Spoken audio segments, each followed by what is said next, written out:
जय हिंद दोस्तों। आज हम लोग इस वीडियो के माध्यम से फिनाल टॉपिक को कंप्लीट करेंगे। तो सबसे पहले हम फिनाल के बारे में जानेंगे, इसके बाद फिनाल का वर्गीकरण करेंगे, फिर फिनाल के वर्गीकरण के बाद फिनाल के बनाने की विधियां पढ़ेंगे, इसके बाद भौतिक गुण, रासायनिक गुण और लास्ट में उपयोग पढ़ के फिनाल को कंप्लीट करेंगे। तो देखते हैं भैया फिनाल। अगर फिनाल की बात करें तो इसका जो अर्धसूत्र होता है वो C6H5OH होता है, या फिर बेंजीन के रिंग पे क्या लगा होता है, हाइड्रॉक्सी समूह OH लगा होता है। तो उसे हम लोग फिनाल की संरचना बोल देते हैं या फिनाल नाम दे देते हैं। अब फिनाल होते क्या है, तो ये एरोमेटिक हाइड्रोकार्बन के हाइड्रॉक्सी भी उत्पन्न होते हैं। क्या होते हैं भैया, फिनाल जो होते हैं वो एरोमेटिक हाइड्रोकार्बन के हाइड्रॉक्सी भी उत्पन्न होते हैं। हाइड्रॉक्सी भी उत्पन्न का मतलब होता है OH समूह लगा हो। अब एरोमेटिक हाइड्रोकार्बन का मतलब होता है कोई रिंग वाली संरचना हो। तो अगर रिंग वाली संरचना बनती है हाइड्रोकार्बन की तो उसे हम एरोमेटिक नाम दे देते हैं। उस एरोमेटिक में क्या हो, अगर हाइड्रॉक्सी OH समूह लगा हो उसके द्वारा भी उत्पन्न किया गया तो वो संरचना क्या कहलाती है, फिनाल कहलाती है। जैसे ये बेंजीन की रिंग है, इसके ऊपर क्या लगा हुआ है, OH, तो ये क्या कहलाएगा भाई, फिनाल कहलाएगा। फिर क्या, OH समूह बेंजीन वलय से सीधा जुड़ा हो सकता है या पार्श्व श्रृंखला से जुड़ा हो सकता है। जो OH समूह है वो बेंजीन वलय के साथ सीधे जुड़ सकता है या पार्श्व श्रृंखला के साथ जुड़ सकता है। जब हाइड्रॉक्सी OH समूह बेंजीन वलय के कार्बन से जुड़ा है तो ऐसे यौगिक को, मतलब कार्बन से सीधा जुड़ा है भैया, कैसा जुड़ा है, अगर सीधा जुड़ा है तो वह यौगिक क्या कहलाएगा, फिनाल कहलाएगा।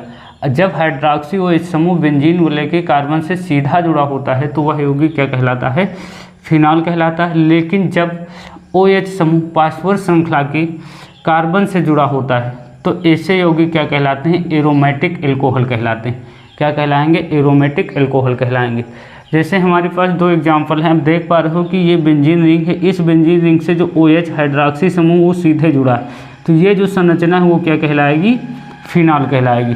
लेकिन जब OH, इस संरचना में क्या है, जो OH है वो बेंजीन के रिंग के साथ या बेंजीन वलय के साथ सीधे ना जुड़कर एक पार्श्व श्रृंखला में जुड़ता है, तो पार्श्व श्रृंखला में अगर कोई जुड़ेगा तो वो यौगिक जो बनके तैयार होगा वो कहलाएगा एरोमेटिक एल्कोहल। तो इसका जब नाम होगा वो हो जाएगा बेंजिल एल्कोहल साधारण नाम में अगर लिखेंगे, फिर इसका नाम आ जाएगा फेनिल मेथेनॉल। क्या आ जाएगा, फेनिल मेथेनॉल। अब इसमें क्या है भैया, OH समूह बेंजीन रिंग से सीधे जुड़ा है तो फिनाल कहलाएगा। अगर OH बेंजीन रिंग से सीधे नहीं जुड़ा है तो वो क्या कहलाएगा, एरोमेटिक एल्कोहल कहलाएगा। तो ये छोटा सा इंट्रोडक्शन था भाई फिनाल का। अब हम लोग सीखेंगे फिनाल का वर्गीकरण। अब देखते हैं फिनाल का वर्गीकरण। तो फिनाल का वर्गीकरण हम लोग OH समूह की या हाइड्रॉक्सी समूह की संख्या के आधार पर करेंगे। तो पहला वर्गीकरण है भैया मोनोहाइड्रिक फिनाल। मोनोहाइड्रिक फिनाल में इसमें एक OH समूह उपस्थित होता है। कितने समूह उपस्थित होते हैं, एक OH समूह अगर उपस्थित हो रहे हैं बेंजीन के रिंग के ऊपर तो उसका नाम हो जाएगा मोनोहाइड्रिक फिनाल। जैसे यहाँ पर ये बेंजीन के रिंग पर एक OH समूह है, यहाँ पर भी एक OH समूह है, यहाँ भी एक OH समूह, ये सब एक OH समूह है। अगर इस प्रकार की संरचना आ रही तो इसका नाम होगा फिनाल। अगर OH के साथ में एक CH3 लगा हो आर्थो पे तो उसे बोलोगे आर्थो क्रिसाल। अगर मेटा पर लगा होगा CH3 तो उसे बोलोगे मेटा क्रिसाल। अगर पैरा पर लगा होगा तो बोलोगे पैरा क्रिसाल। फिर दूसरा वर्गीकरण है डाईहाइड्रिक फिनाल। डाईहाइड्रिक फिनाल में दो OH समूह उपस्थित होंगे। डाई का मतलब ही दो होता है तो इसमें कितने समूह उपस्थित होंगे, दो उपस्थित होंगे। अब देखिए यहाँ पर दो OH समूह उपस्थित हैं, सब में दो OH समूह उपस्थित हैं भाई। जब दो OH समूह उपस्थित होंगे तो जैसे ये दो OH समूह जुड़े हों, एक कहाँ जुड़ा हो, बेंजीन के ऊपर रिंग पे जुड़ा हो और एक साथ में आर्थो पे जुड़ा हो, तो वो जो संरचना बनेगी वो कैटिकॉल कहलाएगी। क्या कहलाएगी, कैटिकॉल कहलाएगी। ये अगर इसका यूपीएससी नाम लिखेंगे, यूपीएससी नाम लिखा जाए तो benzene first comma second diol कहलाएगा। Benzene first comma second diol. ये संरचना अगर मेटा पर जुड़ा होगा तो वो क्या कहलाएगा, रिसर्सिनॉल कहलाएगा। अगर इसका यूपीएससी नाम लिखोगे तो बेंजीन 1,3 डाइआल कहलाएगा। ये क्विकनॉल कहलाएगा। क्या कहलाएगा, अगर पैरा पर जुड़े हों दोनों तो क्या कहलाएगा, क्विकनॉल कहलाएगा। अगर इसका यूपीएससी नाम लिखोगे तो कहलाएगा बेंजीन फर्स्ट कामा 4 डाइआल कहलाएगा। अब हम लोग नेक्स्ट वर्गीकरण देखते हैं ट्राईहाइड्रिक फिनाल। तीसरा वर्गीकरण है भाई ट्राईहाइड्रिक फिनाल। ट्राईहाइड्रिक फिनाल में क्या होते हैं, 3 OH समूह उपस्थित होते हैं। अगर बेंजीन वलय के साथ 3 OH समूह उपस्थित हो जाएं तो वो फिनाल जो होगा वो ट्राईहाइड्रिक फिनाल कहलाएगा।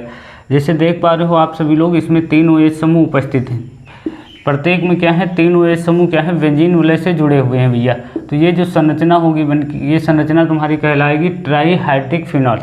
ये संरचना अगर आर्थो और मेटा पर जुड़े हों तो उसको कहोगे benzene first comma second triol. अगर बेंजीन इसके यहाँ पर जो नाम होगा आर्थो पर हो पैरा पे हो तो इसे नाम बोलोगे बेंजीन 1, 2, 4 ट्राइआल।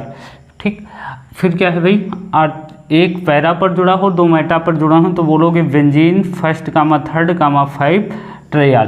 तो ये तुम्हारा हो गया भैया वर्गीकरण। अब हम लोग सीखते हैं फिनाल के निर्माण की विधियाँ, फिनाल के बनाने की। फिनाल बनाने की भी तो फिनाल में सबसे पहले हम हेलोएरिन से निर्माण करेंगे। जब हेलोएरिन की क्रिया NaOH से करवाएंगे तो फिनाल बन जाएगा और क्या बन जाएगा, सोडियम क्लोराइड बन जाएगा।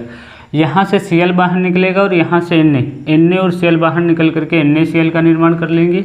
बचेगा OH, तो ये कहाँ चला जाएगा, बेंजीन के रिंग के ऊपर लग जाएगा। तो ये जो संरचना बन के तैयार होगी वो बनाएगी किसकी हो जाएगी भाई, फिनॉल की।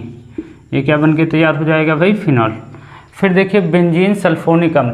अब बेंजीन सल्फोनिक अम्ल की क्रिया अगर हम NaOH के साथ करवाएंगे तो सोडियम फिनाऑक्साइड बनेगा।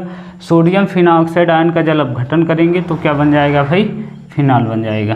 क्या बन जाएगा, फिनाल बन जाएगा। अब हम नेक्स्ट विधि देखते हैं फिनाल। अब हम लोग देखेंगे फिनाल बनाने की नेक्स्ट विधि। तो सबसे पहले विधि है डाइएजोनियम लवण।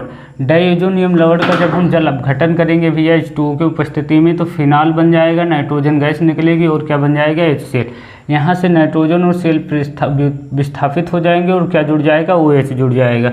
फिर ग्रिग्नार्ड अपकर्मक से करोगे तो ग्रिग्नार्ड अपकर्मक से जब करेंगे तो ग्रिग्नार्ड अपकर्मक का फार्मूला C6H5 Mg Br। इसकी सूक्ष्म ईथर की उपस्थिति में ऑक्सीजन के साथ अपक्रिया होगी तो बन जाएगा C6H5 OMg Br। फिर इसका पुनः जल अपघटन करोगे तो बन जाएगा भैया क्या, फिनाल, और बन जाएगा MgOH Br। फिर सैलिसिलिक अम्ल से, सैलिसिलिक अम्ल में जब बेंजीन के रिंग पे OH COOH जुड़ा हो तो NaOH के साथ क्रिया करवाओगे तो सोडियम फिनाऑक्साइड बनेगा। फिर सोडियम फिनाऑक्साइड का पुनः जल अपघटन करोगे तो बन क्या जाएगा, फिनाल बन जाएगा। तो ये हो गए फिनाल बनाने की विधियाँ। अब नेक्स्ट पार्ट में हम लोग पढ़ेंगे फिनाल के भौतिक गुण, रासायनिक गुण और उपयोग।